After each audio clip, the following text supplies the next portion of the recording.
Hey folks, LeadSmith coming to you here from Dad Skills University, and this is episode 1.5 of Hanging an Axe Handle.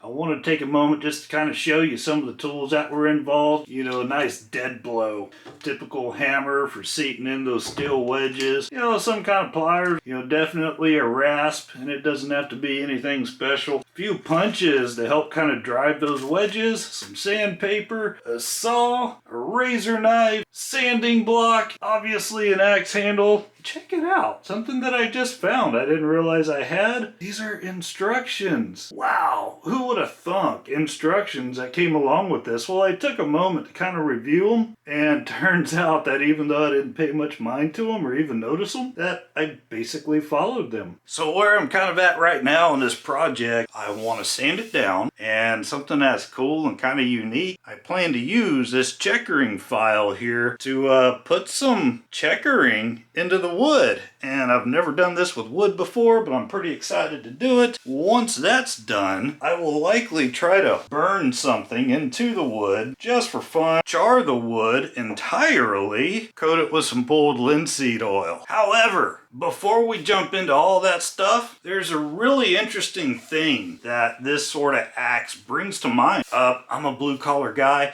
A lot of you guys are blue collar guys. And one thing you know about is dealing with safety, dealing with workplace accidents. What would be one of the first types of industrial accidents? Well, I believe I'm holding it in my hand right here, and if you're interested, you will find in the Old Testament there's actually a lot to do about a loose axe handle. This little feather in your hat, this is actually a really cool true fact coming to you from Dad Skills University about one of the first concepts of workplace accidents.